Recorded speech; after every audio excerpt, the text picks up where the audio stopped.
माजी मुख्यमंत्री उद्धव ठाकरे कल्याणच्या दौऱ्यावरती आहेत। एकनाथ शिंदे आणि श्रीकांत शिंदे यांच्या बालेकिल्ल्यामध्ये उद्धव ठाकरेंचा हा दौरा होतोय। यावेळेला त्यांनी कार्यकर्त्यांना संबोधित करत असताना एकनाथ शिंदेंवर जोरदार हल्लाबोल केला। कल्याण मतदारसंघाची मोठी जबाबदारी आपल्यावरती आहे। गद्दार घराणेशाहीच्या मुळावरती घाव आपल्याला घालायचा आहे। लोकसभा निवडणुकीमध्ये हुकुमशाहीवरती संक्रांत येणार आहे।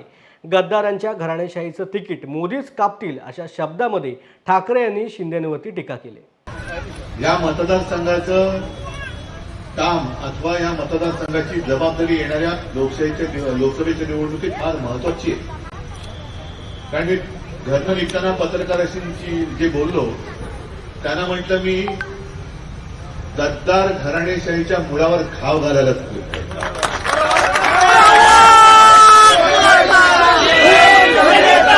काल आपले माननीय पंतप्रधान महाराष्ट्रामध्ये येऊन गेले। माझ्या माहितीप्रमाणे या महिन्यात पुन्हा एकदा ते येणार आहेत। उद्या संक्रांत आहे, तिळगुळ घ्या। हा तिळगुळ वाटप सुरू आहे, तिळगुळ घ्या आणि गोड गोड बोला। पण या लोकसभेच्या निवडणुकीत हुकुमशाहीवरती संक्रांत येणार आहे हे मात्र नक्की। आणि या शाखेचं एक महत्व आहे। मला आता आपले सदा आणि सगळी मंडळी सांगत होते,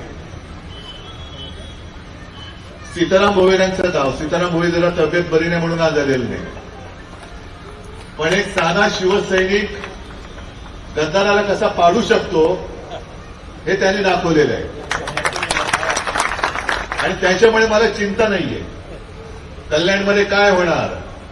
पहिलं, घराणेशाहीला जर विरोध असेल तर गद्दारांच्या घराणेशाहीचं तिकीट हे मोदीच कापतील। म्हणजे वापरा आणि फेका हे जे काही त्यांचं धोरण आहे त्याच्यामध्ये हे गद्दार उद्या कचऱ्याच्या टोपलीत जाणार। आणि नाही गेले तर आपण आहोतच कचऱ्याच्या टोपलीत टाकायला। आज मी काही जाहीर सभा घ्यायला आलो नाही, पण माझी शाखा भेट आहे।